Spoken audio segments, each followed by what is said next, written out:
आता भोंदू खरात संदर्भात एक महत्त्वाची अपडेट येते। अशोक खरातच्या आणखी एका जमीन व्यवहाराची चौकशी होणार अशी सूत्रांची माहिती आहे। उरणमधल्या सांडचे येथल्या जवळपास 58 लाखात खरेदी केलेल्या जमिनीची चौकशी होऊ शकते। बाजारभाव या जमिनीचा आहे 3 ते 4 कोटी। असा बाजारभाव असतानाही अटकेच्या दिवशीच म्हणजे 17 मार्चला व्यवहाराची वर्दी नोटीस प्रसिद्ध करण्यात आली होती। कोठडीत असतानाही महिनाभरात 13 एप्रिलला फेरफार नोंद मंजूर झाल्याची सूत्रांची माहिती आहे। प्रस्तावित तिसऱ्या मुंबईवर अशोक खरातचा डोळा होता हे देखील आता चौकशीद्वारे समोर येत आहे। आपले प्रतिनिधी मुकुल कुलकर्णी आपल्या सोबत आहेत। मुकुल, हे अतिशय गंभीर आहे। खरात कोठडीत असताना जर अशा प्रकारच्या गोष्टी होत असतील तर याला जबाबदार नेमकं कोण?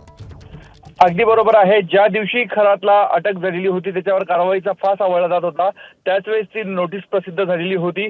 ते एक वेळेस तपास यंत्रणांना ते कोलं उलगडणारा आहे, कारण असं होऊ शकतं, परंतु तो कोठडीमध्ये असताना इतर पुढची प्रक्रिया होणं हे जरा आता संशयास्पद वाटतं आहे। काही नोंदी देखील या महसूल विभागाच्या अखत्यारीत झाल्याची देखील आता माहिती यंत्रणांच्या हाती लागलेली आहे। त्यामुळे या गंभीर प्रकरणाची आता पुन्हा एकदा नव्याने चौकशी ही देखील केली जाणार आहे।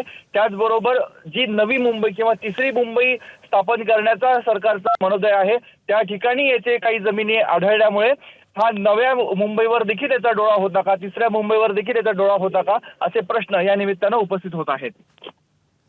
मुकुल, या संदर्भात तुमच्याकडून अपडेट जाणून घेत राहू। सध्या धन्यवाद या सगळ्या सविस्तर माहितीसाठी।